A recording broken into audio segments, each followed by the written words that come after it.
मेरा नाम है शुभम त्रिपाठी और आप देखना चालू कर चुके हैं आपका अपना यूट्यूब चैनल एडुभार। आप लोग जानते हैं हम लोगों ने इतिहास की सीरीज़ चालू की हुई है और ये फास्ट फॉरवर्ड बैच होता है आपका, जहाँ पे आप एकदम तेज़ी से पढ़ रहे होते हैं सारी चीज़ें। कम टाइम पे ज़्यादा कवर करने के हम लोग ट्राई करते हैं, क्योंकि अब एग्ज़ाम जो भी हैं आपके समय नहीं बचा है, चाहे वो बिहार का पीसीएस हो। चलिए अच्छा, सफ़ेद पेज पे लिख के दिखाता हूँ, आपको अच्छा लगेगा। चाहे वो बिहार का पीसीएस हो, यूपी का पीसीएस हो, या फिर यूपी ट्रिपल एससी का पेट हो। अब देखिए यहाँ पे आप ये मत देखिए कि सर ने तो थंबनेल में लिख रखा है 71st बीपीएससी पीटी, मतलब कि ये इतिहास और कहीं आएगा ही नहीं, बीपीएससी में ही आएगा, बाकी कहीं आ ही नहीं सकता है। आ गया तो पाप हो जाएगा, ऐसा नहीं है। ये हिस्ट्री जो हम पढ़ा रहे हैं ये बिहार पीसीएस है, यूपी पीसीएस है, यूपी ट्रिपल एससी पेट है, यूपी एसआई है, जो भी एग्ज़ाम, कहीं पे भी कोई एग्ज़ाम अगर हो रहा है तो इतिहास यहीं से आएगा। ठीक है, एग्ज़ाम कहीं का, इतिहास यहीं का। तो आप ध्यान रखिएगा, आप कोई भी एग्ज़ाम दे रहे हैं आप इन क्लासेस को कर सकते हैं। और ये 8 क्लासेस जहाँ तक होने वाली है मुझे लगता है इतिहास की, 8 क्लासेस मतलब 8 आवर्स। और इन 8 आवर्स में हम हिस्ट्री का तीनों पोर्शन, एंशियंट, मिडुअल और मॉडर्न, तीनों कवर करने वाले हैं। और आज ये एंशियंट हिस्ट्री की लास्ट क्लास है और इस श्रृंखला की तीसरी कक्षा है। तो चलिए हम लोग आगे बढ़ते हैं। आपको पता है हम लोगों ने कल मौर्योत्तर काल तक कवर कर लिया था। अब आगे गुप्त साम्राज्य में हम लोग एंटर करने वाले हैं। तो देखिए, गुप्त वंश, गुप्त साम्राज्य, गुप्त वंश की स्थापना किसने की? तो श्रीगुप्त ने की थी। कब की थी? तो 240 से 280 एडी। आप कहेंगे 40 साल तक स्थापना ही करता रहा? नहीं जी, ये श्रीगुप्त का कार्यकाल है, 240 से 280 एडी। 240 एडी में माना जाता है कि श्रीगुप्त ने स्थापना की। ठीक है, किसकी? गुप्त वंश की। इसके बाद शासक कौन बना? घटोत्कच गुप्त। घटोत्कच गुप्त कौन है? श्रीगुप्त का पुत्र है। आप देख रहे हैं इसका कार्यकाल 280 एडी से 320 एडी है। ये भी 40 वर्ष तक शासन करता है। ये पहला गुप्त शासक था जिसने महाराजा की उपाधि धारण की। किसकी उपाधि? महाराजा। तो आप ये ध्यान रखेंगे। इसके बाद चंद्रगुप्त प्रथम को गुप्त वंश का वास्तविक संस्थापक माना जाता है। इसका शासनकाल 320 एडी से 335 एडी तक माना जाता है। 320 एडी में गुप्त संवत चलाया गया। इसके शासनकाल के शुरुआत में ही गुप्त संवत चलाया गया। इसने महाराजाधिराज की उपाधि धारण की, लिच्छवी की राजकुमारी कुमार देवी के साथ विवाह किया। समुद्र, अब विवाह मैं क्यों बता रहा हूँ आपको कि ये विवाह किया? क्योंकि ये ऐसा समय था जब राजा लोग दूसरे राज्यों की राजकुमारी से विवाह करते थे और अपने साम्राज्य का विस्तार करते थे। तो साम्राज्य विस्तार की एक नीति होती थी विवाह। इसी के कारण कई राजा एक से ज़्यादा विवाह करते थे, ताकि वो अलग अलग राज्यों में अपना प्रभाव स्थापित कर सके बिना लड़ाई के। ठीक है, इसको बोलते हैं रिश्तेदारी वाली कूटनीति। समुद्रगुप्त जो है ये चंद्रगुप्त प्रथम का पुत्र है। 335 से 375 एडी तक इसने शासन किया है। बहुत ही प्रतापी राजा है। इसने परिक्रमांक, अप्रतिरथ की उपाधियां धारण की हैं। स्मिथ ने इसको भारत का नेपोलियन कहा है। हालांकि आप जानते हैं कि नेपोलियन पश्चिम में हुआ है। ये समुद्रगुप्त से लगभग 1500 साल बाद नेपोलियन का जन्म है, लेकिन फिर भी समुद्रगुप्त को स्मिथ ने भारत का नेपोलियन कह दिया। हालांकि नेपोलियन को विश्व का समुद्रगुप्त कहना चाहिए या फिर यूरोप का समुद्रगुप्त कहना चाहिए। देखिए, प्रयाग प्रशस्ति के अनुसार उत्तरा पथ के 9 तथा दक्षिणा पथ के 12 राज्यों पर विजय प्राप्त की थी। प्रयाग प्रशस्ति आपको इलाहाबाद में मिल जाएगी। इसकी रचना किसने की थी? हरिसेन ने की थी, हरिसेन ने। ठीक है, और ये किसके बारे में बताती है? तो ये समुद्रगुप्त के शासनकाल के बारे में बताती है। और इसी प्रशस्ति से पता चलता है कि उत्तरापथ यानी कि नॉर्थ इंडिया के 9 राज्यों को और दक्षिणापथ यानी कि साउथ इंडिया के 12 राज्यों को समुद्रगुप्त ने जीता था। समुद्रगुप्त के बारे में कहा जाता है ये ऐसा शासक था जिसके घोड़े ने 3 समुद्रों का पानी पिया था। 3 समुद्रों का मतलब बंगाल की खाड़ी, अरब सागर और हिंद महासागर। अब देखिए, कविराज की उपाधि इनको मिली है, यानी कि ये जितना ज़्यादा युद्ध भूमि में पराक्रमी राजा था उतना ही अच्छा ये कवि भी था। कविराज की उपाधि मिली है। वीणा वादन करना आता था किसको? समुद्रगुप्त को। हरिसेन इसका दरबारी कवि था। ठीक है, इसी ने प्रयाग प्रशस्ति लिखा, ये हमने आपको पहले ही बता दिया। किसने? हरिसेन ने। वैष्णव धर्म को मानने वाला राजा था ये। अश्वमेध यज्ञ किया। किसने? तो समुद्रगुप्त ने। आपको अश्वमेध यज्ञ की कहानी पता है कि ये ऐसा यज्ञ होता है जिसके द्वारा राजा पहले यज्ञ करते हैं, फिर एक घोड़े को छोड़ा जाता है और वो घोड़ा जिन जिन राज्यों से होकर गुजरता है वो राज्य अश्वमेध यज्ञ करने वाले राजा के अधीन आ जाते हैं, और जो राजा उस घोड़े को पकड़ता है उसको अश्वमेध यज्ञ करने वाले राजा के साथ युद्ध करना पड़ता है, और यदि युद्ध में जीत जाता है तो अश्वमेध यज्ञ का अश्व वहीं रुक जाता है, और यदि युद्ध में वो राजा हारता है तो उसके बाद वो राज्य अश्वमेध यज्ञ करता राज्य के राजा जो है जिसने अश्वमेध यज्ञ किया है उसमें वो मिल जाएगा राज्य, और फिर वो घोड़ा आगे जाएगा। अब देखिए, समुद्रगुप्त के बाद रामगुप्त शासक बना। कहानी क्या है, रामगुप्त जो शासक है ये बहुत ही कमज़ोर शासक था, जिसके कारण जो इसकी पत्नी थी उसका शकों ने अपहरण कर लिया।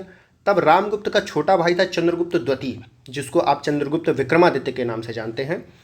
इसने अपने बड़े भाई की हत्या कर दी। अपनी जो भाभी हैं रामगुप्त की पत्नी, उसको शकों के से छुड़वाया और शकों से युद्ध लड़ा, जीता उन्होंने।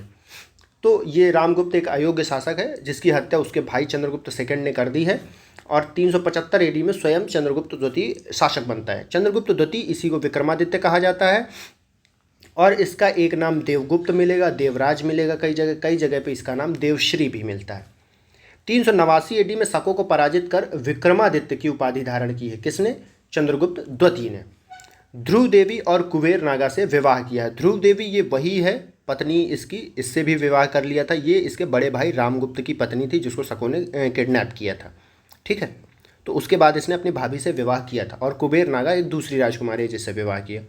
पुत्री प्रभावती जो गुप्ता हैं, प्रभावती गुप्त जो हैं, इनका विवाह वकाटक नरेश रुद्रसेन से किया गया। इन्हीं प्रभावती गुप्ता का अभिलेख 512 में मिलता है, एरड़ अभिलेख जिसको कहा जाता है, और इसी में सती प्रथा का वर्णन मिलता है आपको।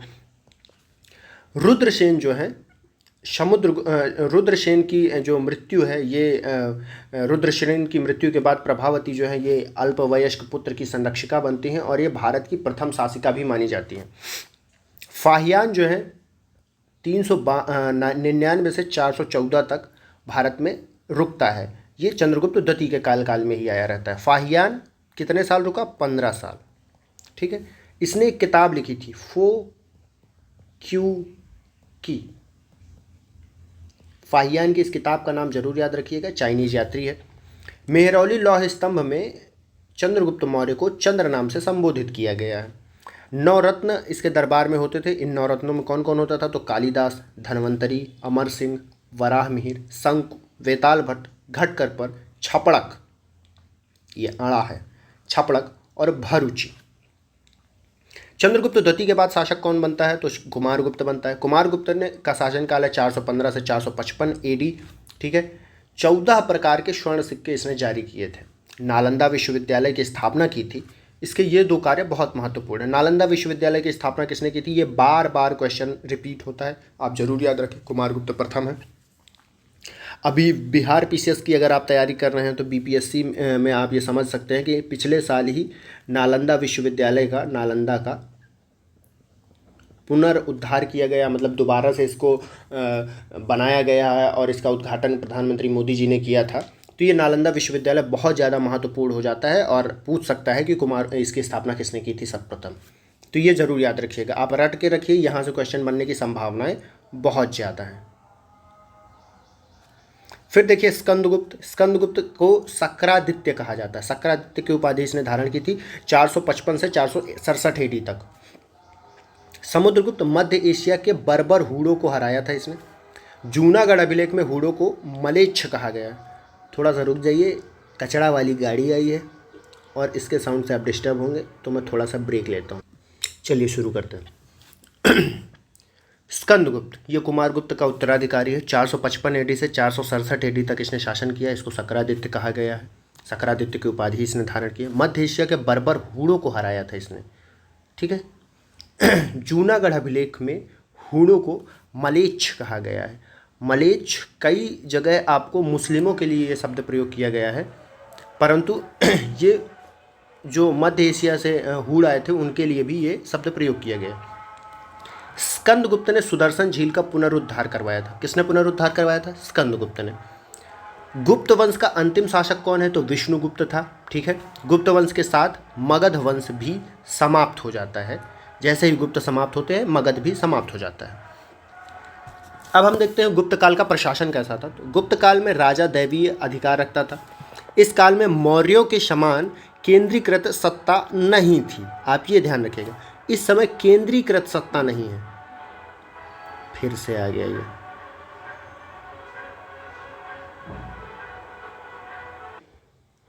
सॉरी डिस्टरबेंस के लिए। कचरा वाला है, थोड़ा सा कर देता है, कभी भी आ जाता है ये भी। चलिए शुरू करते हैं। तो गुप्त काल में प्रशासन की यदि हम बात करें, इस काल का प्रशासन कैसा था। तो इस काल में प्रशासन जो है वो राजा को दैवीय अधिकार प्राप्त थे। इस काल में मौर्यों के समान केंद्रीकृत सत्ता नहीं थी, लेकिन राजा प्रशासनिक, सैनिक व न्यायिक अधिकार रखता था।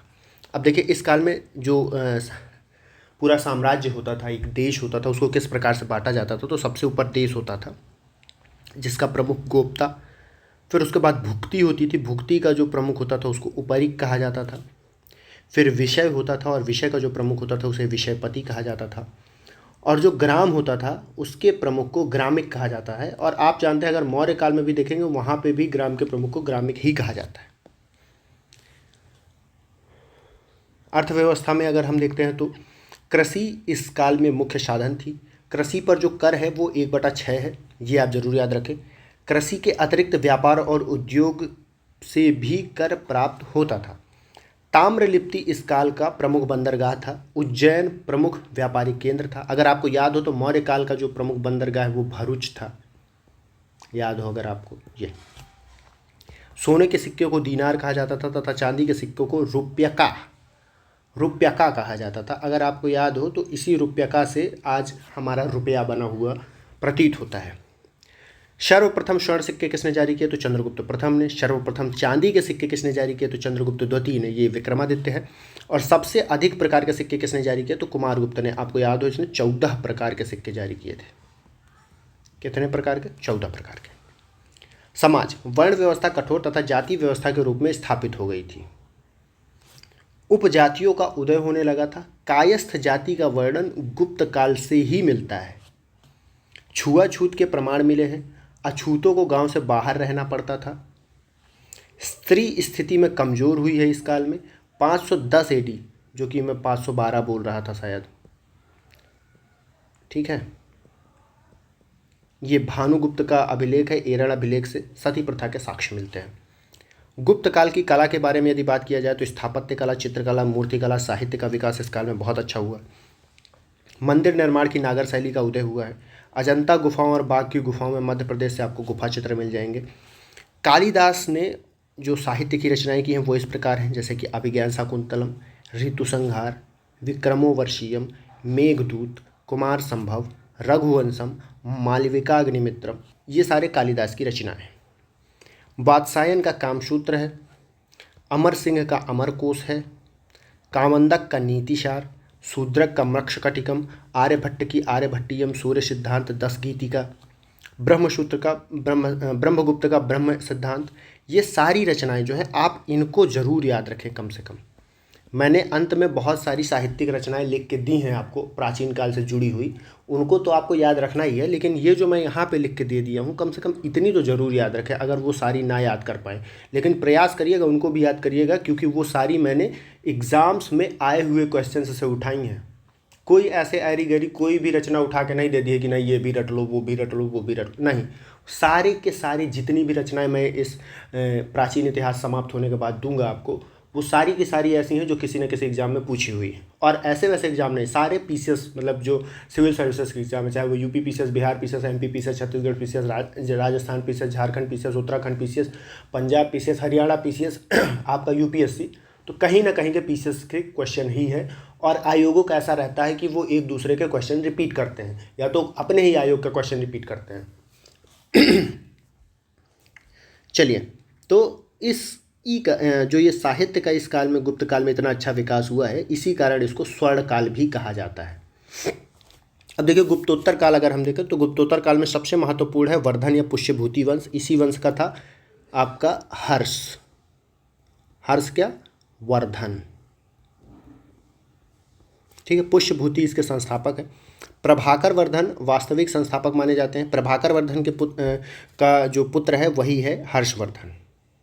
प्रभाकर वर्धन का बड़ा पुत्र था राज्यवर्धन और इनकी पुत्री थी राजश्री। राजश्री का विवाह किया प्रभाकर वर्धन ने कन्नौज के राजा मौखरी वंश के, ठीक है, मौखरी वंश के जो राजा थे उन्होंने अपनी पुत्री का विवाह किया।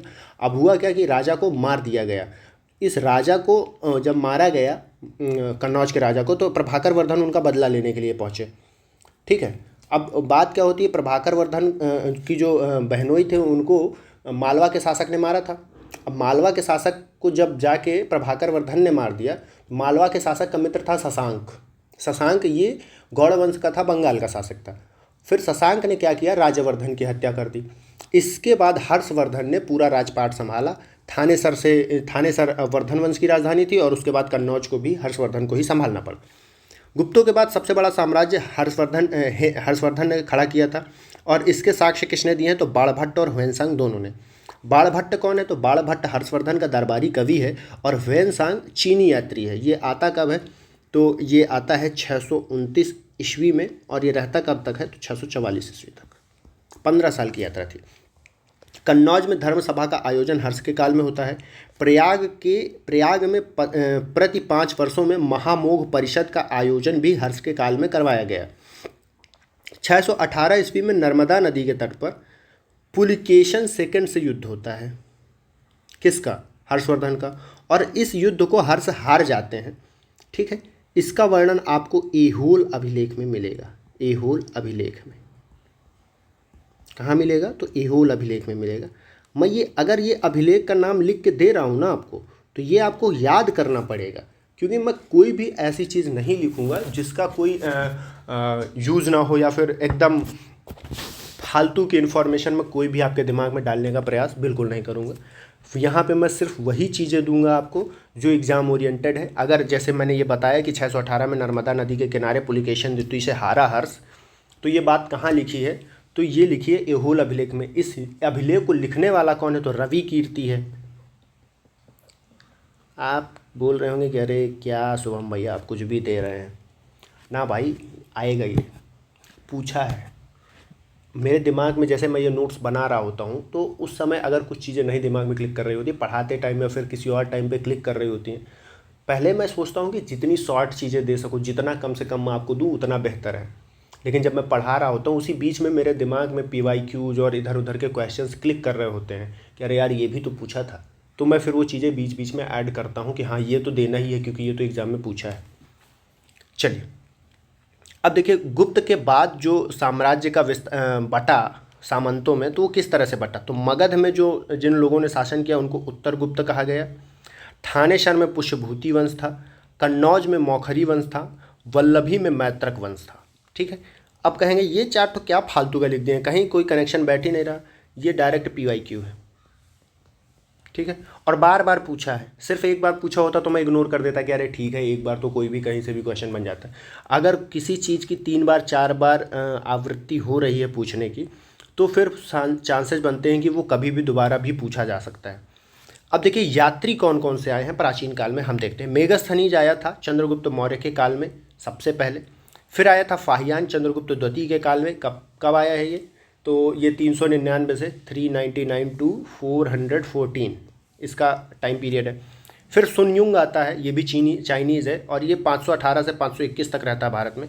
वैनसांग 629 से 644 तक हर्षवर्धन के काल में, और इत्सिंग 671 से 695, ये इनका भारत में काल है। अब देखिए इनको इसी क्रम में याद रखिएगा, कौन पहले आया कौन बाद में, इसी क्रम में ही पूछेगा। वो बोल देगा 4 ठो 5 ठो दे देगा, बोलेगा इनको भारत में आने के क्रम में लगाइए, और आपको क्रम में लगा के देना है। नहीं लगा पाए तो आप फंस जाए। आप कहेंगे ये क्वेश्चंस 2 बार 4 बार पूछ चुका है तो अब क्यों ही पूछेगा सर, पूछता है वो क्योंकि उसको पता है कि बच्चे इन चीज़ों में कंफ्यूज होते हैं, वो गलत करते हैं, तो वो रिपीट करता है, बार बार रिपीट करता है चीज़ों को। नई चीज़ें वो कहाँ से उखाड़ के लाएगा। अब अगर इतिहास में स्रोत ही ऐसा है कि प्राचीन इतिहास में 5-6 विदेशी यात्री आए हुए हैं पर्यटन के लिए, तो अब वो 6वां कहाँ से लेके आएगा। या तो फिर बिंदुसार और अशोक के टाइम पे जो राजदूत आ रहे थे उनकी बात कर सकता है, या तो फिर इनकी बात करेगा। तो आप इतने ही याद कर लीजिए और चले जाइए, बस हो गया। अब आइए हम लोग दक्षिण भारत का इतिहास देखते हैं। ठीक है, दक्षिण भारत में संगम काल है और दक्षिण भारत के राजवंश है। संगम काल आप देखेंगे, ये चोल वंश कहाँ पे है, तो चोल वंश का चिन्ह है बाघ और इनकी राजधानी है तंजौर। चेर वंश का चिन्ह है धनुष और पांड्य वंश का चिन्ह है मछली। ठीक है, फिर इधर आप देखेंगे पल्लव वंश है, चालुक्य वंश है और राष्ट्रकूट वंश है। चालुक्य वंश क्या है, ये 3 भागों में बटा हुआ है, वातापी के चालुक्य, वेंगी के चालुक्य और कल्याणी के चालुक्य। अब हम एक एक करके आगे देखते हैं। देखिए, संगम काल में क्या होता है, 3 तमिल संगमों का आयोजन किया जाता है। 197 पांड्य राजाओं में, पांड्य राज्यों के संरक्षण में, 197 AD है ये ध्यान रखिएगा थोड़ा सा।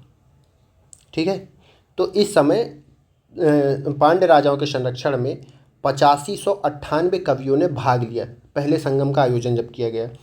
प्रथम जब संगम होता है तो ये मदुरई में होता है और इसकी अध्यक्षता की अगस्त्य ऋषि ने।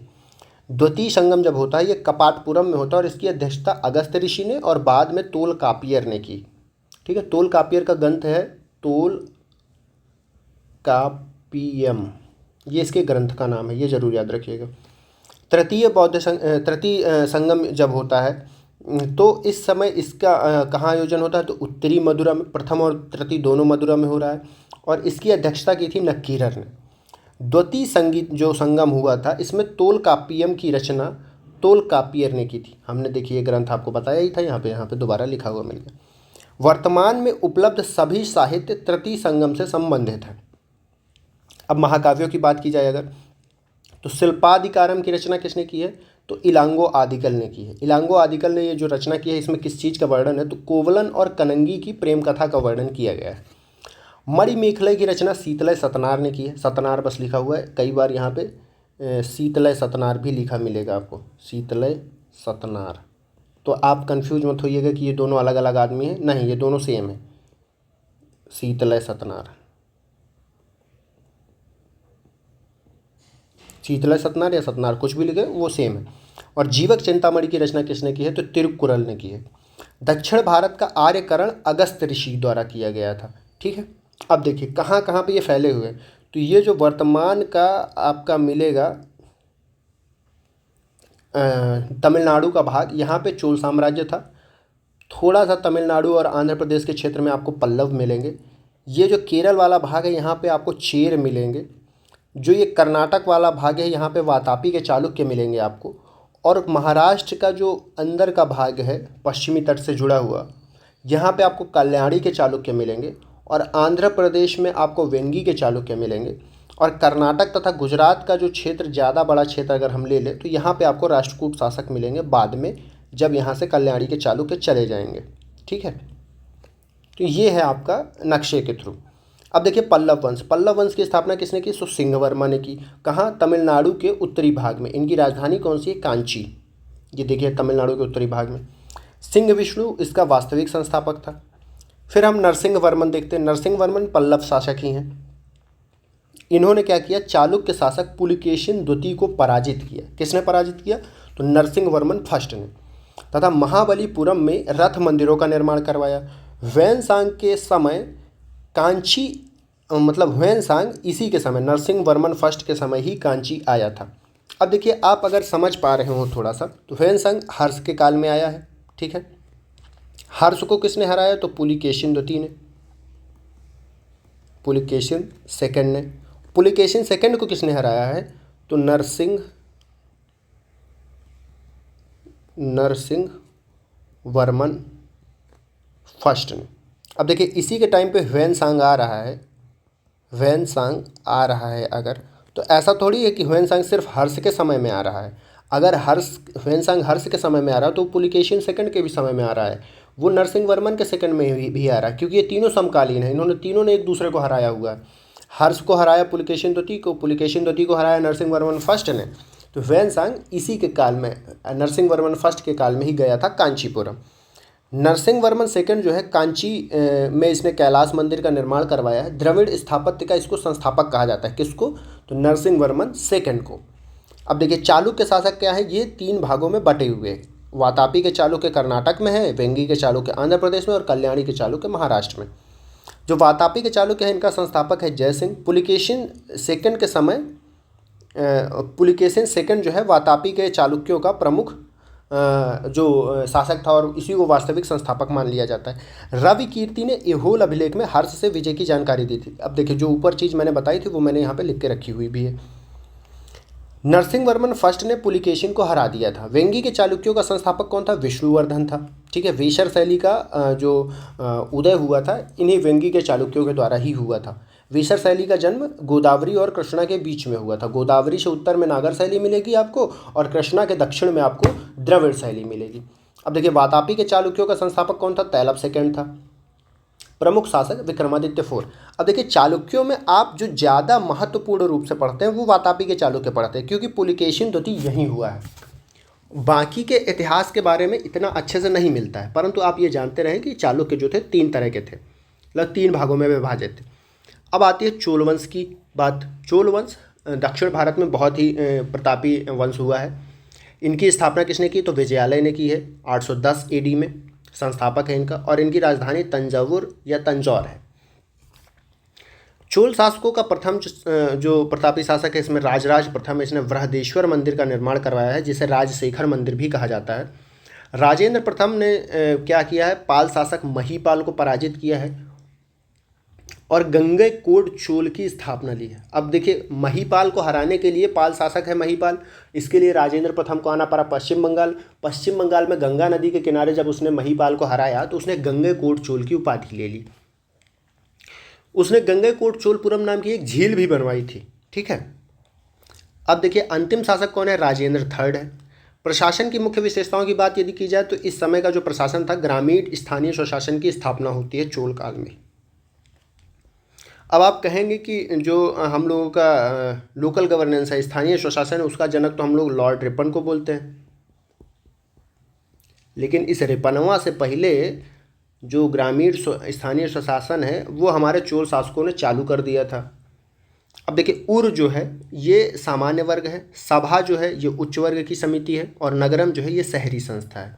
इनमें चुनाव होता था। कला के क्षेत्र में नटराज की मूर्ति इस समय की मूर्तिकला का महत्वपूर्ण उदाहरण है। उच्च अधिकारी को पेरुंद्रम कहा जाता था और निम्न अधिकारी को सेरुंद्रम कहा जाता था। ये जरूर ध्यान रखिएगा, पेरुंद्रम और सेरुंद्रम। अब आते हैं हम लोग राष्ट्रकूट वंश में।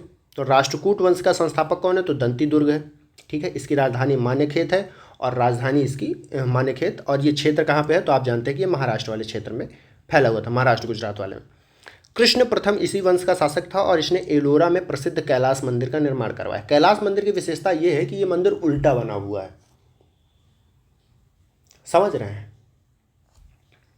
और एलोरा मंदिर जो है ये और दूसरी इस मंदिर की विशेषता ये है कि इस मंदिर को पूरे ईंटों से नहीं बनाया गया, ना कि पत्थर को जोड़ के बनाया गया, बल्कि पहाड़ को काट के बनाया गया मंदिर है ये। एलोरा मंदिर की गुफाएं जो है इसका निर्माण कराया गया। ठीक है, इन मंदिरों में क्या, एलोरा की गुफाओं में क्या है, 1 से 12 तक की गुफाओं में बौद्ध धर्म से संबंधित है, 13 से 29 तक की गुफाएं हिंदू धर्म से और 30 से 34 तक की गुफाएं जैन धर्म से। अब देखिए ये पत्थर से ये कैलाश मंदिर की मैं एक आपको कहानी बताऊँ कि ये मंदिर काट के क्यों बनवाया गया। तो क्या हुआ, कृष्ण प्रथम एक समय बीमार थे बहुत ज़्यादा। जब ये बीमार थे तो इनकी रानी ने एक व्रत रखा और एक मनौती मानी, मतलब कहते हैं ना कि अगर कुछ मान लो फिर उसके बाद वो करना होता है तो सही होता है, ऐसा मनौती बोलते हैं हम लोग यहाँ इस चीज़ को। तो उनकी रानी ने मनौती मानी कि यदि कृष्ण सही हो जाएंगे तो जब तक वो सही नहीं हो जाते तब तक वो मतलब कि व्रत रखेंगी और जैसे ही वो सही हो जाएंगे तो सबसे पहले वो मंदिर बनवाएंगी। जब तक मंदिर का शिखर नहीं बन जाता है तब तक वो भोजन ग्रहण नहीं करेंगे। अब सोचिए कोई मंदिर अगर बनवाना है तो उस काल में मंदिर बनवाने में 1 से 1.5 साल लग जाते थे। अब मंदिर का शिखर बनते बनते अगर 1 से 1.5 साल लगेंगे तो रानी 1.5 साल तक तो भूखी रह नहीं सकती, 1.5 साल में तो उनका निधन हो जाएगा। तो फिर उन्होंने कृष्ण प्रथम ने एक वास्तुकार को बुलाया और कहा कि ये बताइए कैसे हो पाएगा कि सबसे पहले शिखर ही बना दिया जाए। तो वास्तुकार ने सलाह दिया कि आप पहाड़ को काट के बनवाइए। तो पहाड़ को काट के पहले ऊपर से ही काटा जाएगा ना, तो ऊपर से काट के सबसे पहले बनाया उन्होंने शिखर। रानी का व्रत टूटा और फिर धीरे धीरे वो पूरा मंदिर बना। अब देखिए वंश और संस्थापक, यहाँ से क्वेश्चन कई बार पूछता है, इसलिए मैंने सारे वंश को इकट्ठा करके उनके संस्थापक एक साथ लिख दिए। कर्नाट वंश का संस्थापक नान्यदेव है। परमान वंश का उपेंद्र या कृष्णराज इसी को कहा जाता है। गुर्जर प्रतिहार वंश का नागभट्ट प्रथम। राष्ट्रकूट वंश का दंतीदुर्ग। पाल वंश का गोपाल। चंदेल वंश का नन्नुक। और सेन वंश का सामंत सेन। तो ये था हमारा प्राचीन इतिहास। अब देखिए इस काल की कुछ जो महत्वपूर्ण साहित्यिक रचनाएं हैं वो हम आपको याद करवा देते हैं। ये सारी रचनाएं महत्वपूर्ण हैं, इनमें से कोई भी ऐसी नहीं है जिसको आप स्किप कर सके। आप सबको याद रखिएगा, कहीं ना कहीं क्वेश्चन बन सकता है। तो देखिए वात्सायन की रचना क्या है? कामसूत्र। कुमारदास की जानकी हरणम। भवभूत की उत्तर रामचरित्र। भारवी की किरातुर्जिन्य किराता अर्जुनियम। फिर उसके बाद राजशेखर की कर्पूर मंजरी बहुत महत्वपूर्ण। शिल्पाधिकारम की इलांगो आदिकल हमने आपको बताई ही है। तिरुक्कुरल की तिरुवल्लुवर, ठीक है। तिरुक्कुरल की रचना किसने की है? तो तिरुवल्लुवर ने की है। अब देखिए कामंदक की रचना क्या है? नीतिसार है। भद्रबाहु का कल्पसूत्र है। मल्लसेन का स्यादवाद मंजरी है। सिद्धसेन दिवाकर की न्यायावतार है। धर्मभूषण किसकी रचना है? तो न्याय दीपिका। फिर पद्मनंदी की आप पंचविसंतिका याद रखेंगे। हेमचंद्र की परिशिष्ट वर्मन। नेमिचंद्र की द्रव्य संग्रह। उमा स्वामी की तत्वार्थ सूत्र। विद्यानंद स्वामी की श्लोक वार्तिक। कुंद की प्रवचन सार। आचार्य जिनसेन की आदि पुराण। मेरुतुंग की प्रबंध चिंतामणि बार बार पूछता है। बिल्हड़ की विक्रमांक चरित। नागसेन की मिलिंदपन हो, मतलब ये तो पता नहीं कितनी ही बार पूछ दिया। बुद्ध घोष की रचना है विशुद्धि भग्ग और संपत पासादिका। वसुबंधु की अभिधम्म घोष। अश्वघोष की बुद्ध चरित। सौंदरानंद सारिपुत्र प्रकरण, सारी रचनाएं बार बार पूछ चुका है। हेरोडोटस की हिस्ट्री का फादर बोला जाता है उसको। वराह मिहिर की वृहद जातक। पंच सिद्धांति का वृहद संहिता। ब्रह्मगुप्त की ब्रह्म विस्फुट सिद्धांत। कल्हड़ की राजतरंगिणी ना जाने कितनी बार पूछा होगा। हर्ष की प्रियदर्शिका, रत्नावली और नागनंदा। अब देखिए इसी के साथ एक रचना जोड़ देगा हर्षचरित, ये बाणभट्ट की है। बाणभट्ट कौन है? हर्ष का राजदरबारी। ये तीनों रचनाएं हर्षवर्धन की हैं। अब इसके बारे में एक दंत कथा है कि हर्षवर्धन ने नहीं लिखा इनको लिखा बाणभट्ट ने ही है, लेकिन ये बोली जाती है कि हर्षवर्धन ने लिखा है। हर्षवर्धन के नाम से लिखी है बाणभट्ट ने। तो हर्ष की 3 रचनाएं जरूर याद रखिएगा। कई बार चारों ये ऑप्शन में देगा और बोलेगा इनमें से हर्ष की रचना कौन नहीं है, तो हर्षचरित ही हर्ष की रचना नहीं है। बहुत लोग इसमें कन्फ्यूज होते हैं और गलत करके चले आते हैं।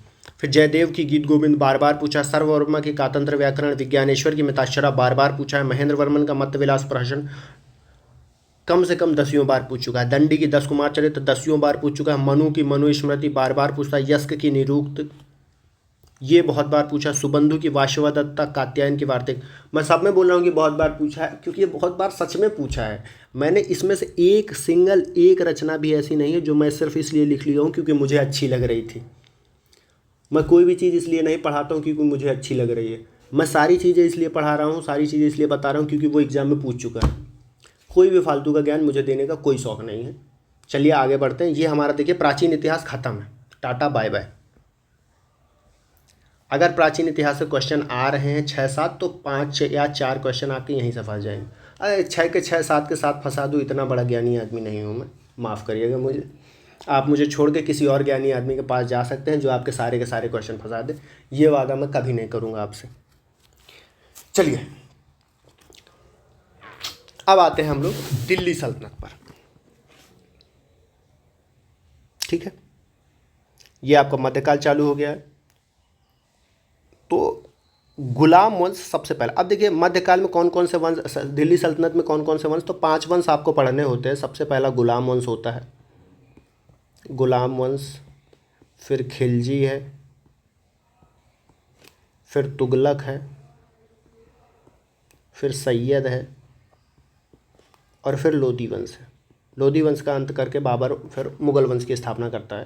तो ये 5 वंश आपको दिल्ली सल्तनत में पढ़ने होते हैं। तो पहले हम इन 5 वंशों का इतिहास ही पढ़ेंगे। देखिए सबसे पहले गुलाम वंश। गुलाम वंश का शासनकाल कब से कब तक है? तो गुलाम वंश का शासनकाल 1206 से 1290 तक है। ध्यान दीजिए, गुलाम वंश का संस्थापक कौन है? कुतुबुद्दीन ऐबक। कुतुबुद्दीन ऐबक है कौन? तो मैं आपको बता दूं, महमूद गजनवी। महमूद गजनवी, महमूद गजनवी का ये एक तरह का सिपह सालार था। कौन? कुतुबुद्दीन ऐबक। जब गजनवी जीत गया तो वहाँ पृथ्वीराज चौहान से जब तराइन का युद्ध जीता, उसके बाद गजनवी ने भारत पर शासन नहीं किया। भारत पर वो अपने गुलामों को छोड़ के चला गया, वापस गजनी लौट गया। कौन? तो मोहम्मद गोरी, सॉरी गजनवी बोल रहा था मैं, माफ़ करिएगा, सॉरी, मोहम्मद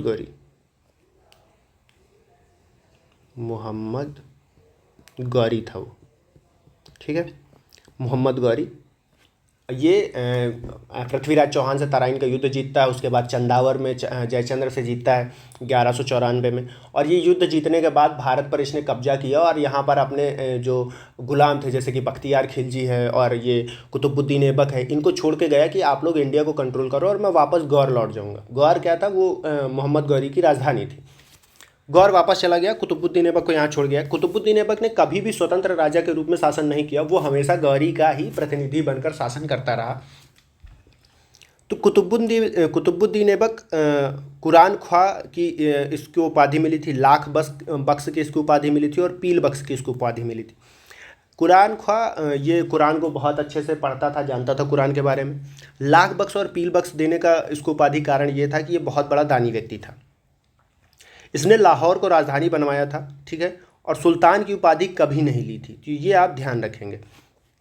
कुतुबुद्दीन ऐबक ने, ठीक है, जो कुतुब मीनार है इसको बनवाने का काम चालू किया था, लेकिन कुतुब मीनार को कभी कुतुबुद्दीन ऐबक पूरी नहीं करवा सका।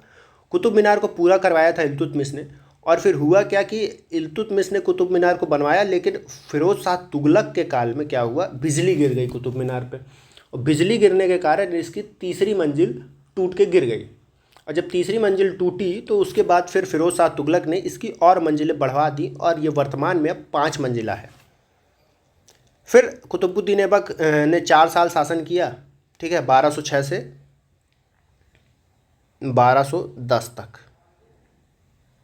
1290, सॉरी ये गुलाम वंश का शासनकाल लिखा था, यहाँ पे ही मैं सुधार कर दे रहा हूँ। कुतुबुद्दीन ऐबक ने 1206 से 1210 तक शासन किया और 1210 में इसने शासक बना दिया किसको, इल्तुतमिश को। इल्तुतमिश शासक बनता है और इसको सुल्तान आजम कहा जाता है। इसने सुल्तान की उपाधि धारण कर ली थी, खलीफा से इसने स्वीकृति भी प्राप्त कर थी, और ये इलबरी तुर्क प्रजाति का व्यक्ति था। इल्तुतमिश जब शासन बना तो उससे पहले ये बदायूं का इक़्तिदार था, ठीक है। सर्वप्रथम शुद्ध अरबी सिक्के इल्तुतमिश ने जारी किए। इल्तुतमिश ने 2 सिक्के जारी किए, चांदी का टंका और तांबे का जीतल। जरूर याद रखिएगा, बार बार पूछता है ये क्वेश्चन, चांदी का टंका और तांबे का जीतल। और टंका और जीतल का जो अनुपात था 1:48 था, ये अनुपात भी याद रखिएगा, पूछ सकता है। अब देखिए, इब्न बतूता ने शेर की घंटी का वर्णन किया है कि शेर की घंटी वाली एक मूर्ति बनवाई थी जिसको बजा करके लोग न्याय की मांग करते थे इल्तुतमिश के दरबार में। चंगेज खां नॉर्थ वेस्ट सीमा यानी कि उत्तर पश्चिम सीमा तक आया था इसके काल में, इल्तुतमिश के ही शासन काल में। मंगबरनी की खोज में, मंगबरनी एक व्यक्ति था चंगेज खां के साम्राज्य में, जिसके लिए चंगेज खां आया था। चंगेज खां का ही उपनाम तेमुचिन है। अब देखिए, इल्तुतमिश जो है इसकी जो उत्तराधिकारी बनी वो रजिया सुल्तान। ऐसा क्यों? तो इल्तुतमिश के 3 पुत्र थे, उसका जो सबसे बड़ा पुत्र था वो एक योग्य शासक था, लेकिन युद्ध में क्या हुआ, एक युद्ध हुआ जिसमें इसका सबसे बड़ा पुत्र मारा गया इल्तुतमिश का, और इल्तुतमिश के अन्य 2 पुत्र जो थे वो बहुत ही कमज़ोर थे। उसी युद्ध में जब उनका बड़ा भाई मारा गया तो वो भाग खड़े हुए, लेकिन रजिया सुल्तान उस युद्ध में खड़ी रही, लड़ी और वो युद्ध जीत के आई। इसी के कारण रजिया सुल्तान को क्या किया, इल्तुतमिश ने अपना शासक घोषित कर दिया। तो रजिया सुल्तान शासक कब से कब तक रही, तो 1236 से 1240 तक, ठीक है। बलबन फिर इसके बाद आता है। देखिए, बीच में नासिरुद्दीन महमूद भी शासक बनता है, मैंने उसको गायब कर दिया क्योंकि उसके बारे में कुछ महत्वपूर्ण है नहीं। 40 के बाद छोटे छोटे शासक आएंगे, फिर नासिरुद्दीन महमूद आता है, ठीक है, 15-16 साल वो शासन करता है। फिर ये 66 में आता है हमारा बलबन। बलबन के बारे में है, इसको उलूग खां की उपाधि दी गई, इसका वास्तविक नाम बहाउद्दीन था, ठीक है। ग्वालियर विजय से जब ग्वालियर को जीता था इल्तुतमिश ने 1233 में, तब इसको खरीदा था। बलबन भी गुलाम था, किसका गुलाम था, इल्तुतमिश का गुलाम था। बाद में इल्तुतमिश ने एक चालीसा ग्रुप चालू किया था, उस चालीसा ग्रुप का मेंबर था बलबन। और जैसे ही बलबन शासक बना, इसने सबसे पहला काम क्या किया, चालीसा ग्रुप को ही ख़त्म किया, क्योंकि उसको पता है कि इस ग्रुप में क्या षड्यंत्र होते थे राजा के खिलाफ। फिर क्या किया, बलबन ने अपनी पुत्री हुजैदा का विवाह नासिरुद्दीन से कर दिया। नासिरुद्दीन कौन है, यही वो है जो रजिया के बाद शासक बनेगा। तो अपने राजा से ही इसने विवाह कर दिया अपनी पुत्री का, बलबन ने। और नायब ए ममालिकात, सॉरी क्या पढ़ रहा था मैं, नासिरुद्दीन से नायब ए ममालिकात की उपाधि धारण कर ली। किसने, बलबन ने। नायब ए ममालिकात का पद जो होता था ये नासिरुद्दीन महमूद के काल में वज़ीर के बराबर का पद होता था। वज़ीर मतलब मंत्री, मतलब ये समझ लीजिए कि अगर कोई राजा है तो उसका जो मंत्री होता था, सेकंड मोस्ट पावरफुल पद किसी राजा के काल का। फिर बलबन ने, जब बलबन खुद राजा बना तो इसने रक्त और लौह की नीति अपनाई। सिजदा और पैबोस नाम की दो प्रथाएं चालू की। सिजदा में क्या होता था, ज़मीन पर लेट करके राजा को प्रणाम करना होता था, और पैबोस में क्या होता था, राजा के चरण चूमने होते थे। नवरोज़ नामक फारसी त्यौहार भी मनाना चालू किया, किसने, बलबन ने। अब देखिए बलबन ये सारी चीज़ें करता क्यों था, क्योंकि जो उस समय के कुलीन तुर्क थे वो बलबन को कुलीन नहीं मानते थे, क्योंकि बलबन एक गुलाम था। तो इसीलिए बलबन ने खुद को बड़ा दिखाने के लिए, कुलीन वर्ग का दिखाने के लिए सिजदा पैबोस जैसी प्रथाएं चालू की और नवरोज़ जैसा ईरानी त्यौहार मनाना चालू किया, और वो खुद को बहुत बड़ा बताने के लिए ये सारे काम कर रहा था। सैन्य विभाग की स्थापना की इसने, बलबन ने, और उसको कहा क्या गया, जो सैन्य विभाग होता था दीवाने आरिज कहा गया, ठीक है, दिया दीवाने अर्ज कहा जाता है। तुगरिल खान ने इसी के काल में विद्रोह किया था, बलबन के काल में, ठीक है। अब आप देखेंगे राजस्व सिद्धांत दिया गया था ईरानी प्रभाव के कारण। किसने दिया था, तो बलबन ने इसी काल में अपना राजस्व सिद्धांत जो दिया वो ईरानी प्रभाव से प्रभावित था। अंकोर वाट का जो मंदिर बनवाया है वो सूर्यवर्मन सेकंड ने बनवाया। ये बहुत ही रैंडम जानकारी है, याद रखिएगा, पूछता है कई बार कि अंकोर वाट का मंदिर किसने बनवाया, सूर्यवर्मन ने बनवाया। ये कंबोडिया में स्थित है, ठीक है। अब चलिए ये बलबन समाप्त होता है। बलबन के बाद आता है खिलजी वंश। बलबन देखिए कब तक इसका 66 से 86 तक शासन है, शायद कहाँ गया, हाँ 66 से 86 तक है, और 86 से 3 साल तक 3 शासक, कैसुबाद, क्यूमर्स और एक कमज़ोर शासक था। ये छोटे छोटे एक साल के शासक बनते हैं। तो अंतिम शासक जो था जलालुद्दीन खिलजी ने उसकी हत्या कर दी किलोखरी के मंदिरों में, और वहीं पर अपना राज्याभिषेक करवाया। अब जलालुद्दीन खिलजी के बाद शासक कौन बनता है, जलालुद्दीन खिलजी 1290 से 1296 तक शासक रहता है। ये खिलजी वंश है 1320 तक, लेकिन जलालुद्दीन खिलजी 1296 तक, 1296 से 1316 तक शासक रहेगा आपका अलाउद्दीन खिलजी। अलाउद्दीन खिलजी कौन है, तो जलालुद्दीन खिलजी का ये भतीजा है, और ये बहुत ही महत्वाकांक्षी व्यक्ति था। जलालुद्दीन खिलजी दिल्ली में शासक बनने के बाद अलाउद्दीन खिलजी को खुला छोड़ दिया और बोला कि जाओ भाई तुम जीतो भारत। ये दक्षिण में जाके जीत रहा है, लूट मार कर रहा है, उत्तर के राज्यों में लूट मार करके जीत रहा है सब जगह। तो दक्षिण से देवगिरी से लड़के आया था 1296 में अलाउद्दीन खिलजी, और काड़ा मानिकपुर, ये आज के उत्तर प्रदेश का प्रतापगढ़ जिले में पड़ती है एक जगह, वहाँ पे रुका हुआ था, और ये पार्टी कर रहा था, एकदम मस्त पार्टी कर रहा था ये। तभी क्या हुआ, जलालुद्दीन खिलजी आया कि अरे यार ये तो दक्षिण से जीत के आया है, देवगिरी से खूब लूट के माल पानी लाया है, और ये पार्टी में सब उड़ा देगा। तो जलालुद्दीन खिलजी पहुंच गए काड़ा मानिकपुर कि लाओ क्या लूट के लाए हो, हमको भी दो, हम राजा हैं। तो अब ये पहुँचे वहाँ पे, तो चाचा इनको भेंट स्वरूप में एक चीज़ लेके गए थे अलाउद्दीन खिलजी के लिए। भेंट क्या लेके गए थे, मलिक काफूर। मलिक काफूर जो है अलाउद्दीन खिलजी के लिए भेंट स्वरूप लेके गए जलालुद्दीन खिलजी, और कहा कि ये तुम्हारा गुलाम है। अलाउद्दीन खिलजी ने मलिक काफूर को पहला जो ऑर्डर दिया एज अ गुलाम, मालिक होने के नाते मलिक काफूर को, उसने यही ऑर्डर किया कि चच्चा को ख़त्म करो, चच्चा को ख़त्म करो, और उसने चच्चा को, अपने ही चच्चा को ख़त्म करवाया।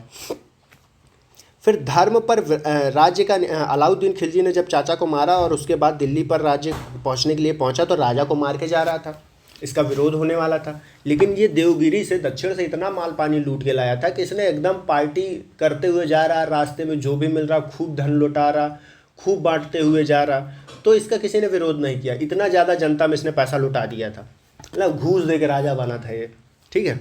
तो फिर क्या हुआ, अलाउद्दीन खिलजी के कुछ काम बहुत अच्छे हैं जिनके लिए आप इनको याद रख सकते हैं, जैसे कि धर्म पर राज्य का नियंत्रण किया इसने। पहले क्या होता था, धर्म राज्य पर नियंत्रण करता था, वो इसने समाप्त किया। भूमि की पैमाइश के बाद लगान वसूलना चालू किया, मतलब इसने डायरेक्ट ऐसा मुंह जुबानी कोई लगान नहीं लगाया। पहले उसने ज़मीन को नापा, फिर उसके बाद देखा कि यहाँ पे उत्पादन कितना होता है, उसके लिए एक विभाग बनाया, दीवाने मुस्त खराज नाम का एक विभाग बनाया। ये ज़रूर याद रखें, महत्वपूर्ण है।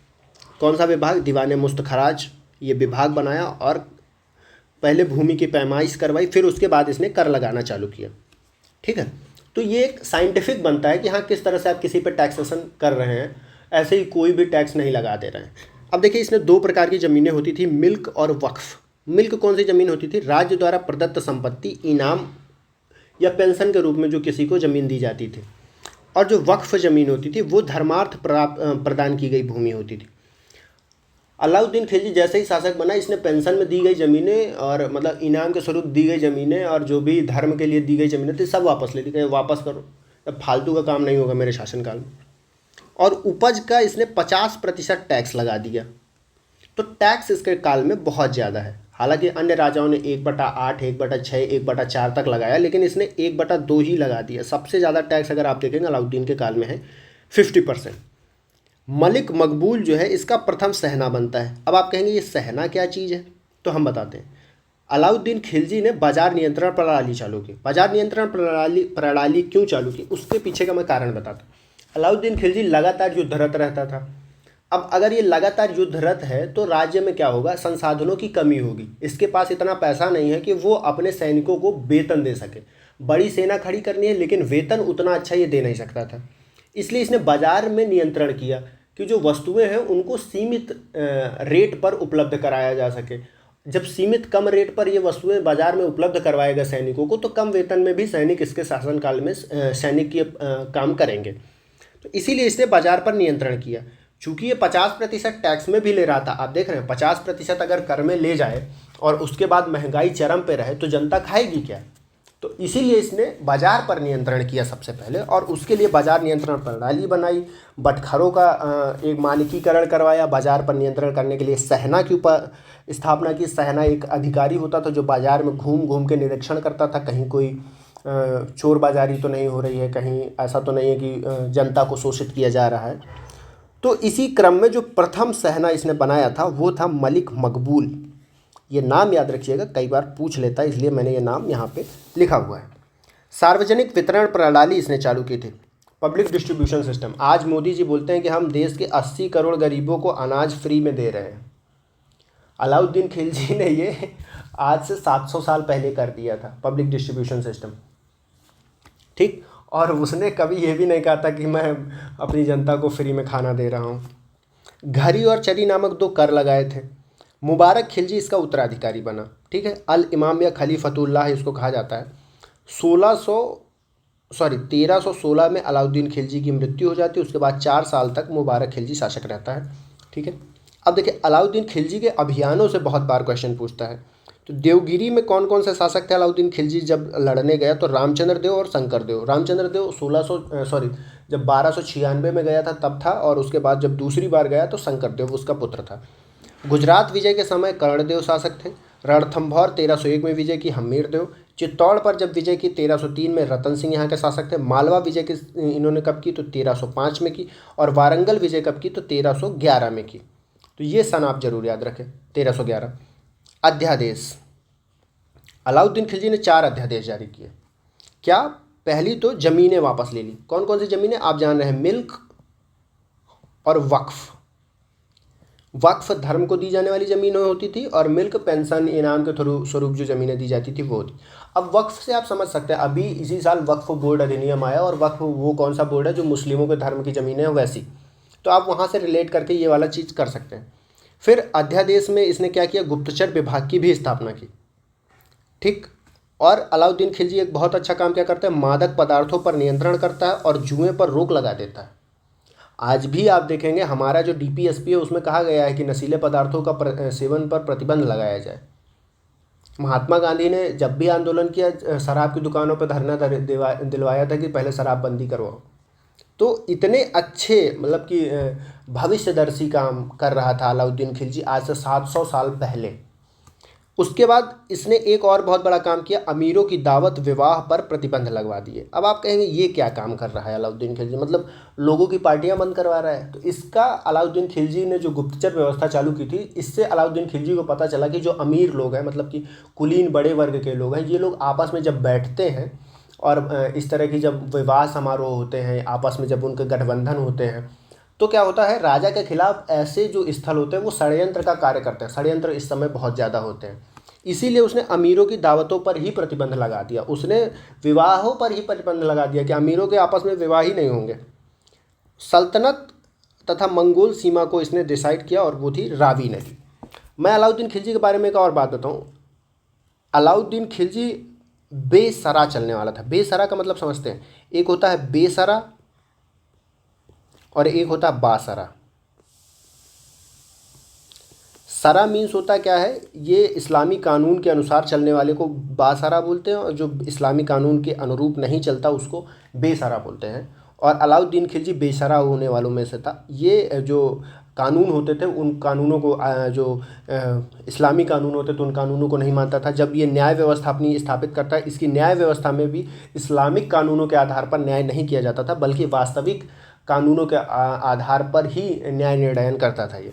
अब देखिए अलाउद्दीन खिलजी के अभियान हैं कुछ इस क्रम में, आप इस क्रम को जरूर याद रखें, बार बार पूछता है। सबसे पहले इसने 1296 में क्या किया, देवगिरी पर आक्रमण किया। उसके बाद गुजरात का अभियान किया 1299 में, रणथंभौर का अभियान किया 1301 में, चित्तौड़ अभियान 1303 में, मालवा अभियान 1305 में, वारंगल अभियान 1310 में। ये कुल 6 हैं, आप इनको जरूर याद रखें। अब आते हैं हम लोग तुगलक वंश पर। तो तुगलक वंश की स्थापना किसने की, गयासुद्दीन तुगलक, इसी को गाजी मलिक कहा जाता है। और 1320 में इसने तुगलक वंश की स्थापना की, जैसे ही खिलजी वंश समाप्त हुआ। इसने लगान को कम कर दिया। आप देख रहे हैं लगान इस समय क्या है, 1/5 से 1/3। और अलाउद्दीन खिलजी कितनी ले रहा था, 50%, डायरेक्ट 1/2। और यहाँ पे अधिकतम 33% है, मतलब 20% से 33% के बीच में तुगलक वंश में आपका टैक्स है। अब देखिए तुगलक वंश में गयासुद्दीन तुगलक के बाद जो शासक बनता है वो कौन है, आपका मोहम्मद बिन तुगलक, MBT, इसी को मोहम्मद बिन तुगलक कहा जाता है। 1325 से 1351 तक इसका शासनकाल रहता है। इसने अकाल संहिता बनवाई। अब देखिए मोहम्मद बिन तुगलक के बारे में कहा जाता है कि ये बहुत ही अयोग्य शासक है, नहीं, ये मतलब कि आप ये समझिए किस्मत का मारा व्यक्ति था। इसने जो भी अभियान चालू किया, जो भी कदम उठाए, वो इसको उल्टे पड़ गए। तो कह सकते हैं कि सर मुड़ाते हुए उल्टे पड़ना वो मोहम्मद बिन तुगलक के साथ हुआ है सबसे ज़्यादा, कि इसकी नीतियाँ सफल नहीं हो पाई। अदरवाइज़ ये मुग़ल काल सल्तनत काल का सबसे ज़्यादा पढ़ा लिखा और समझदार व्यक्ति था। अब देखिए कृषि विभाग के लिए इसने क्या किया, दीवाने कोही की स्थापना की। अब एग्ज़ाम में डायरेक्ट पूछता है दीवाने कोही की स्थापना किसने की, तो आप 4 ऑप्शन दे देगा, बलबन ने की, अलाउद्दीन खिलजी ने की, बिन तुगलक ने की, फिरोज शाह तुगलक ने की। तो आप ध्यान रखें दीवाने कोही यानी कि कृषि विभाग की स्थापना मोहम्मद बिन तुगलक ने की है। स्वर्ण सिक्का दिनार चालू किया था इसने। इसका वर्णन किसने किया है, इब्न बतूता ने। इब्न बतूता कौन है, ये मोरक्को का यात्री है। कहाँ का, मोरक्को का, ठीक है। इसकी किताब का नाम रेहला है, ये याद रखें आप, ठीक। 5 योजनाएं मोहम्मद बिन तुगलक की प्रमुख हैं जो इसने चालू की हैं। पहली, दोआब पर कर लगा दिया। अब देखिए इसने जब दोआब पर कर लगाया, दोआब ऐसी ज़मीन होती है जो सबसे ज़्यादा उपजाऊ की ज़मीन होती है, दोआब पर इसने कर बढ़ाया, लेकिन हुआ क्या, दोआब में आ गई बाढ़। दोआब में बाढ़ आ गई, फसल बर्बाद हो गई। लेकिन जो इसके अधिकारी थे उन्होंने ज़बरदस्ती जनता से कर वसूला, जिसके कारण जनता में राजा के प्रति असंतोष पैदा हुआ। क्योंकि यदि बाढ़ आ गई है तब तो आपको जनता को राहत देनी चाहिए, लेकिन आपने कर बढ़ाया हुआ है। लेकिन कर मोहम्मद बिन तुगलक ने पहले बढ़ाया, बाढ़ में बाद में आई, लेकिन जो इसके प्रशासनिक अधिकारी थे उन्होंने जनता का शोषण कर लिया। मोहम्मद बिन तुगलक यहाँ पे फेल हुआ जब उसने अपने अधिकारियों पर नियंत्रण नहीं कर पाई, या फिर उसने निरीक्षण नहीं किया कि अधिकारी क्या कर रहे हैं। फिर क्या किया मोहम्मद बिन तुगलक की एक और कमी क्या रही, इसने राजधानी परिवर्तन की। राजधानी परिवर्तन देवगिरी की, देवगिरी यानी कि दौलताबाद। कारण क्या था कि दिल्ली से वो पूरे दक्षिण भारत को नियंत्रित नहीं कर सकता था, इसीलिए उसने सोचा कि मैं राजधानी ऐसी जगह बनाऊं जहां से मैं उत्तर भारत और दक्षिण भारत दोनों को नियंत्रित कर सकूं। लेकिन ये इसका प्लान भी फेल हो गया। उसके बाद सांकेतिक मुद्रा इसने चमड़े की मुद्रा जारी की। अब बात क्या होती थी, जो सल्तनत काल है उस समय मुद्रा का मूल्य मुद्रा की क्वांटिटी से डिसाइड होता था कि मुद्रा किस क्वालिटी की है। एक सोने के सिक्के से डिसाइड होता था कि हाँ उस सोने के सिक्के का मूल्य कितना होगा, धातु का मूल्य होता था, ना कि उस सिक्के का मूल्य होता था। इस कारण से जब सांकेतिक मुद्रा चलाई इसने तो कई जगह जाली मुद्राएं चलने लगी, जिसके कारण ये सांकेतिक मुद्रा की नीति भी फेल हो गई। खुरासान और कराचिल अभियान जो हुआ, खुरासान अभियान और कराचिल अभियान के लिए इसने एडवांस में बहुत बड़ी सेना खड़ी कर ली, उसको वेतन दे दिए, और फिर उसके बाद क्या हुआ, ये अभियान ही फेल हो गए। तो इस कारण से ये जो अलाउद्दीन खिलजी है, इसकी पांचों योजनाएं फेल हो जाती हैं। इस कारण इसको डिजास्टर बोला जाता है मोहम्मद बिन तुगलक को। इब्न बतूता को दिल्ली का इसने काजी बनाया था। इब्न बतूता की किताब का नाम है किताबुल रहला। सुल्तान का राजदूत बनकर चीन गया था इब्न बतूता। मोहम्मद बिन तुगलक एमबीटी पहला शासक था जो होली में भाग लिया इसने। तो आप ये जरूर याद रखें। ऐसे ही डायरेक्ट क्वेश्चन पूछा था कि कौन सा शासक था जिसने होली में भाग लिया है। ऑप्शन दिया है एमबीटी, फिरोज शाह तुगलक, अकबर। अब लोगों को लगता है कि अकबर तो यार बहुत ही ज़्यादा सहिष्णु शासक है, वही भाग लिया होगा, एमबीटी क्यों ही लेगा, तो वो एमबीटी था। ठीक है, तो आप ये ध्यान रखेंगे। अब देखिए अगला शासक कौन है। एमबीटी का उत्तराधिकारी एफएसटी है, फिरोज शाह तुगलक। इसने लोक निर्माण विभाग की स्थापना की, रोजगार दफ्तर बनवाया, दीवाने खैरात बनवाया। खैरात ये भिखारियों के लिए एक विभाग बनवाया। राज्य के खर्च पर हज की व्यवस्था की। दारुल सफ़ा एक तरह का अस्पताल होता था। ठीक है। दीवाने इस्तेहाक पेंशन विभाग की स्थापना की इसने। दीवाने बंदगान दासों के लिए एक विभाग की स्थापना की। तो आप ये सारी चीज़ें याद रखिएगा। फिरोज शाह तुगलक से ऐसा नहीं पूछेगा कि फिरोज शाह तुगलक राजा कब बना, वो क्वेश्चन पूछेगा ही नहीं। पूछता क्या है कि उसने काम क्या किया। तो आप ये याद रखें कि लोक निर्माण विभाग की स्थापना की, रोजगार दफ्तर बनवाया, दीवाने खैरात यानी कि ये भिखारियों के लिए है। ठीक है, रोजगार दफ्तर से तो आप समझ ही रहे हैं। राज्य के खर्च पर हज की व्यवस्था करती है। दारुल सफ़ा जो है ये अस्पताल है, सरकारी अस्पताल। दीवाने इस्तेहाक ये पेंशन विभाग है। दीवाने बंदगान ये दासों के लिए विभाग है। ये सारे काम फिरोज शाह तुगलक ने किया है, ये आप याद रखें। मलिक गाजी सहना प्रमुख वास्तुकार था। ठीक है। 5 नहरों का निर्माण किसने करवाया, तो 5 बड़ी नहरों का निर्माण भी फिरोज शाह तुगलक ने कराया। हाके सर्व ये एक तरह का सिंचाई कर होता था, और ये लगाया किसने था, ये फिरोज शाह तुगलक ने लगाया था। ये कितना होता था, तो ये उपज का 1/10 भाग यानी कि 10%। ठीक है, तो 10% इसने सिंचाई कर लगा दिया था। लगभग 20 से 30% होता था उस समय पर कृषि पर कर, तो लगभग टोटल कर जो हो गया वो आपका 40%। अब इसने ब्राह्मणों पर जजिया कर भी लगाया था। ठीक, अब जजिया कर लगाया था। अब लोग कई बार उकसित हो जाते हैं कि अरे यार ये तो जजिया कर लगा रहे। मैं आपको एक चीज़ बताता हूँ। जो कर व्यवस्था थी उस काल में, सल्तनत काल में, वो किस तरह से हुआ करती थी। 5 तरह के कर हुआ करते थे। जजिया, जकात, खराज, उस्र और खुम्स। ध्यान से देखिएगा, ये आपको यहाँ लिखा हुआ नहीं मिलेगा, मैं आपको समझा देता हूँ। अब देखिए खराज और उस्र जो होते थे, देखिए खराज और उस्र ये होते थे कृषि पर या आय पर कर होते थे। ठीक है, और जजिया और जकात जो होते थे ये धार्मिक कर होते थे। अब जकात ये मुस्लिमों से लिया जाता था, और ये जो जजिया होता था ये हिंदुओं से लिया जाता था। खराज जो होता था ये क्या होता था, ये मुस्लिमों से लिया जाता था। और खुम्स जो होता था ये हिंदुओं से, उस्र जो होता था ये हिंदुओं से लिया जाता था। और खुम्स जो होता था ये लूट पर जो होता था, लूट जो सेना कर रही उस पर लगाया गया टैक्स होता था कि कितना भाग सेना लेगी और कितना भाग राज्य के कोष में जाएगा। अब देखिए खुम्स का 4/5 भाग अलाउद्दीन खिलजी एके और एमबीटी के टाइम पर जाता था। 4/5 भाग ये जाता था किसमें, राजकोष में। लेकिन बाकी राजाओं के टाइम पे क्या होता था, 4/5 सैनिकों में बढ़ जाता था और 1/5 जाता था राजकोष में। तो ये थोड़ा सा इन दोनों में अंतर है। तो अब लोग आक्रोशित हो जाते हैं कि अरे इस राजा ने तो जजिया लगा दिया। तो भाइयों जजिया, ब्राह्मण जो होते थे जजिया से इनको बाहर रखा जाता था। बाकी जो हिंदू होते थे उनसे तो जजिया लिया ही जाता था। लेकिन कुछ राजाओं ने क्या किया कि ब्राह्मणों से भी धार्मिक कर वसूला। धार्मिक कर से बचे हुए थे ब्राह्मण। तो आप ये भी मत सोचिएगा कि अरे ब्राह्मणों को इस तरह से बता रहा है, ब्राह्मणों के खिलाफ है क्या। या मैं खुद पंडित आदमी हूँ, ठीक है, लेकिन इस चीज़ से नहीं बचे। अगर टैक्स लिया जा रहा है समाज के सभी वर्गों से, तो ब्राह्मणों से लिया जाए, क्या गलत है। ठीक है, तो ब्राह्मणों पर जजिया कर इसने फिर से लगाया। मेरठ व टोपरा स्तंभ लेख दिल्ली ले गया। ये अनुवाद विभाग की स्थापना की फिरोज शाह तुगलक ने। नासिरुद्दीन महमूद जो था ये अंतिम तुगलक शासक था। 1398 में तैमूर लंग का आक्रमण होता है। एमबीटी के काल में शासन सल्तनत काल सबसे बड़ा साम्राज्य था। ये बात आप जरूर याद रखिएगा। मोहम्मद बिन तुगलक ही ऐसा है जिसके समय में सबसे बड़ा शासक साम्राज्य है। अब देखिए सैयद वंश का संस्थापक कौन है? खिज्र खां 1414 में। बाकी छोटे छोटे शासक आते हैं, उनका नाम रटने की ज़रूरत है नहीं। अब हम देखते हैं लोधी वंश। लोधी वंश की स्थापना 1491 से 1526 में हुई है। संस्थापक कौन है? बहलोल लोधी 1491 में। जौनपुर को इसने जीता था। सिकंदर लोधी जो है इसका उत्तराधिकारी है। सिकंदर लोधी की माँ जो थी वो सुनार थी। 1504 में सिकंदर लोधी ने आगरा की स्थापना की। गजे सिकंदरी नामक पैमाना बनवाया ज़मीन को नापने के लिए।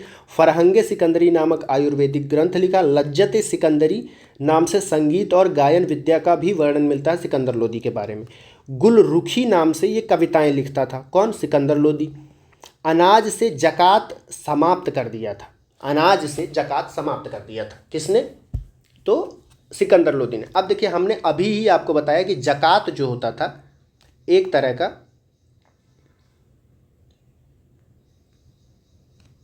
ये उल्टा हो गया क्या भाई, सॉरी, ये खराज है और ये जकात है, ठीक है।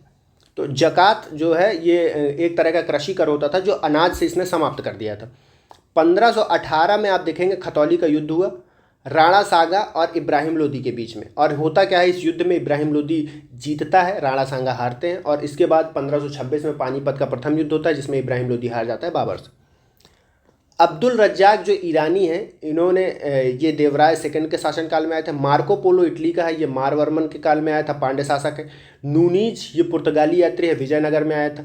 ट्रेवेर्नियर ये 17वीं शताब्दी में आया था, फ्रेंच था और शाहजहाँ के शासनकाल में आया था। मनुची जो है दारा सिको का तोपची था, ठीक है। सदरुद्दीन अहमद औफ़ी जो है लुबाब अल अलबाब कहा जाता है इनको। जमाबी उल हियाकत जो है ये एक तरह का दिशा सूचक यंत्र होता था। अब आप इन यात्रियों को जरूर याद रखिएगा, यहाँ से क्वेश्चन बनता है। कुलह धारन कौन था? तो ये सैयद वंश के थे, ठीक है। ये है हमारा सल्तनत काल का जो ढांचा है वो हमने आपको समझाया। अब इसके बाद सल्तनत काल का प्रशासन क्या है, स्थापत्य कला क्या है, साहित्य क्या है, वो हम आपको आगे की क्लास में ये सारा कंटिन्यू करेंगे। तो अगर आपको ये क्लास पसंद आई है तो देखते रहिए और लाइक सब्सक्राइब शेयर आप कर सकते हैं। अगर आपको कोई सजेशन देना है तो आप हमको दे सकते हैं। अगर आपको चाहिए तो आप इसका PDF चाहिए तो आप टेलीग्राम ग्रुप ज्वाइन कर लीजिएगा, उसका लिंक आपको मिल जाएगा। अगर आप चाहते हैं तो हमारा जो चैनल है इसका इंस्टाग्राम आपको हैंडल मिल जाएगा, EDUBHARAT एडू भारत ऑफिशियल करके आप सर्च करेंगे इंस्टाग्राम पे, मिल जाएगा आपको। और अगर आप मुझसे पर्सनली जुड़ना चाहते हो तो मेरा इंस्टाग्राम है TRIPATHISHUBHAM0611, ये आप सर्च करेंगे मैं आपको मिल जाऊँगा। तब तक देखते रहिए, मुस्कुराते रहिए। जय हिंद, जय भारत। मिलता हूँ अगले वीडियो में।